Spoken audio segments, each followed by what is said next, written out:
সমস্ত জল্পনা কল্পনার অবসান, তারেক জি এবং বিএনপির সমস্ত রহস্য কার্যত ফাঁস। পুরো জাতিকে নড়েচড়ে বসতে হবে। আমাদের হিসাব নিকাশ ক্লিয়ার হয়ে গেছে। দর্শক, জরুরি খবর, আমাদের জরুরি করণীয় নিয়ে আলোচনা করব। Very significant. বিএনপি, তারেক জিয়া। আমরা শুধু সালাউদ্দিন আহমেদকে গালি দিচ্ছি, কিন্তু না, এটা তারেক রহমান সহ পুরো বিএনপির অবস্থান। তারা জাতির সাথে গাদ্দারি করেছে। বিএনপির ইতিহাস প্রতারণার ইতিহাস। তারেক জিয়ার সামনে সুযোগ ছিল ইতিহাসে হিরো হয়ে থাকার, কিন্তু এই সিদ্ধান্তের মধ্য দিয়ে তিনি ভিলেন হয়ে গেলেন। সবাই অবাক, আশ্চর্য যে বিএনপি এই প্রতারণাটা করতে পারছে। তারেক জিয়া বললেন যে গণভোটে হাত দিবেন, যে আমরা গণভোটের ফলাফল মানতে বাধ্য, মানব। এখন তারা গণভোটের অধ্যাদেশই বাতিল করে দিচ্ছে। কি প্রতারণা! রাজনীতি যে কতটা নোংরা, মানুষ যে কতটা খারাপ হতে পারে, কতটা প্রতারক হতে পারে, জাস্ট এখান থেকে দেখেন। এরা মানুষ। তারেক রহমান খালেদা জিয়ার সন্তান, জিয়াউর রহমানের সন্তান, তিনি এইভাবে প্রতারণা করছেন। প্রতারক, ধান্দাবাজ, বাটপার। আপনি চিন্তা করেন, তারেক রহমান এখানে শিলং সালাউদ্দিনকে গালি দিয়ে লাভ নেই। তারেক রহমান কত বড় প্রতারক, জাস্ট ইমাজিন। এই তারেক রহমান আবু সাঈদের কবর জিয়ারত করে নির্বাচনী প্রচারণায় সুস্পষ্টভাবে বলেছেন গণভোটে হা দিন। এখন সেই গণভোট অধ্যাদেশ বাতিল করছে। তারা গণভোট অধ্যাদেশ বাতিল করছে। গণভোট অধ্যাদেশের কার্যকারিতা শেষ, সংসদে উত্থাপনেরই প্রয়োজন নাই। এর মধ্য দিয়ে গণভোট যেটা অনুষ্ঠিত হয়েছে প্রায় 1300 কোটি টাকা খরচে, সেই গণভোটও বাতিল হয়ে যাবে। অনিবার্যভাবে এর ফলাফল হচ্ছে বিএনপি সরকার পতন। এবং এই গণভোট যারা আয়োজন করেছে এবং যারা বাতিল করেছে, যারা রাষ্ট্রে অপচয় করেছে, জাতির সাথে প্রতারণার জন্য তাদের প্রত্যেককে একদিন গ্রেপ্তার করতে হবে। শিলং সালাউদ্দিন একদিন গ্রেপ্তার হবে, লিখে রাখেন, এই গণভোট এবং জাতির সাথে বেইমানি করার জন্য। বিএনপি 1991 সালে বেইমানি করেছে। 1991 সালে 3 দলীয় জোটের রূপরেখা, সেটা বাস্তবায়ন করেনি। তারা ভেবেছিল যে তখন তো কিছুই হয়নি, কিন্তু না, এটা 2026 সাল। তা গণভোটের রায়ের সাথে প্রতারণা করে পৃথিবীতে কেউ টিকতে পারে না।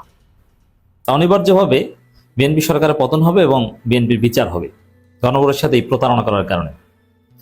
সংবিধান মারানি সালাউদ্দিনকে একদিন গ্রেপ্তার করা হবে এবং গণঅভ্যুত্থান ঘটবে বিএনপির বিরুদ্ধে। এই যে গণভোট অধ্যাদেশ বাতিল করা, গণভোটের ফলাফল বাতিল হবে, পুরো সংস্কার প্রক্রিয়া সবকিছু হোঁচট খাবে। গণভোট বাতিল করার মধ্য দিয়ে আপনি যাই বলেন, এটা ভারতের কাছে আত্মসমর্পণ করা হলো এবং জুলাই সনদ, অমুক তমুক, এগুলো এখন কথা সর্বস্ব। এখানে জামাত, এনসিপি কিছু করতে পারছে না। এই যে ইতিহাসের সেরা প্রতারণা বিএনপি করলো, এর বিরুদ্ধে যদি জামাত, এনসিপি হরতাল, অবরোধ চূড়ান্ত আন্দোলন না করতে পারে, বিএনপিকে যদি বাধ্য করতে না পারে, জামাতকেও অনেক বছর আক্ষেপ করতে হবে, এনসিপিকে অনেক বছর আক্ষেপ করতে হবে।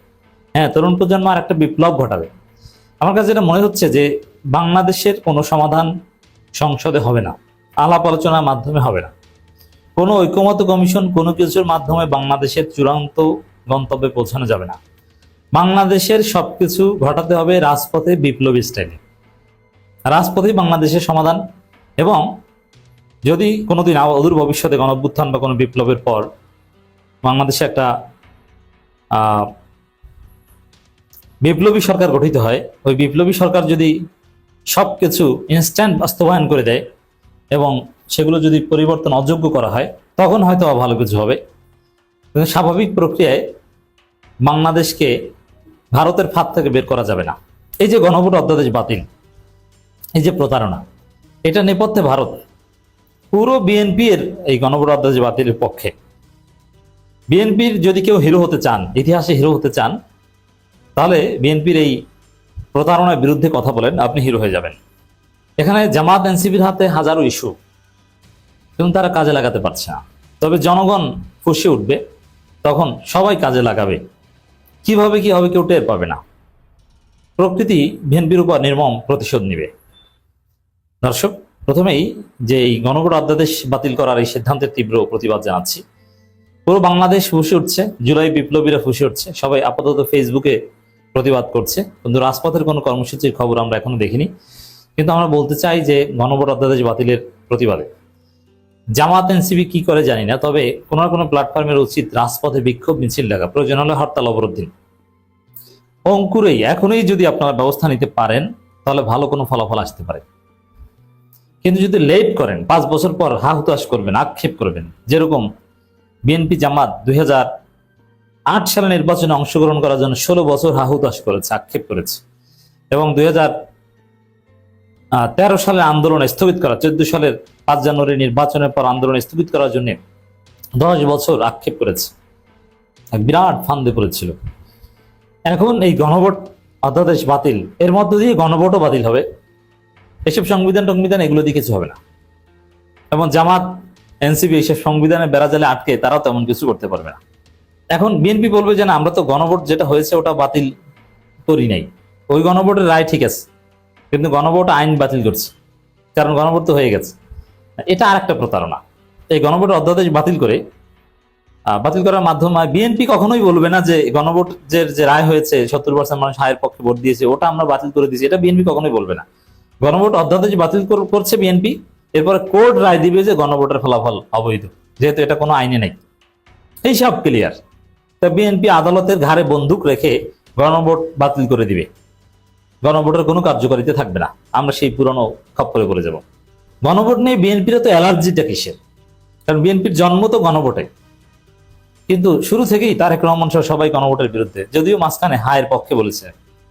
আবার বিএনপির লোকজন নায়ের পক্ষে প্রচারণা চালিয়েছে, না জিতে গেলে বিএনপি বেঁচে যেত, তাহলে অ্যাটলিস্ট ইতিহাসের পাতায় গাদ্দার হিসাবে এভাবে তাদের নাম লেখা থাকতো না। কিন্তু জিতেছে 70%। এখন বিএনপি ঝুঁকি নিচ্ছে, তারা ভেবেছে যে 1991 সালে তো আমরা প্রতারণা করেছি, কিছুই হয়নি, কিছুই হবে না। হাসিনা যা ইচ্ছা তা করেছে, সংবিধানকে তছনছ করে তত্ত্বাবধায়ক সরকার বাতিল করে অনেক বছর থেকেছে। এখন বিএনপির অনেকে চিন্তা করছে, আরে আমরা তো হাসিনার মতো 10-15 বছর থাকতে পারলেই আমাদের জীবন শেষ, তারপরে আমরা লন্ডনে কেউ ভারতে পালাবো। কিন্তু বিএনপির যারা তরুণ তারা ঠিকই বেকায়দায় পড়বে। আওয়ামী লীগ যেরকম ইচ্ছা মতো যা ইচ্ছা করেছে, গুরুত্বপূর্ণ সবাই পালিয়েছে, অল্প কিছু লোক বিপদে পড়েছে, তাদের যা করার, যা এনজয়, দুনিয়ায় যত মজা করা যায় সব করেছে। এরকম একটা পরিস্থিতি। এর মধ্য দিয়ে বাংলাদেশের রাজনীতির অনেক অনিশ্চয়তা দূর হলো, যে আসলে সংসদ, ঐকমত্য কমিশন, অমুক তমুক, এগুলো সব ভুয়া ধইঞ্চা। সত্য একটাই, সত্য হচ্ছে রাজপথ, সত্য হচ্ছে বিপ্লবী সরকার, সত্য হচ্ছে বিপ্লব। সবকিছু তছনছ করে দিয়ে নতুন বাংলাদেশ গড়তে হবে, এটাই হচ্ছে সত্য।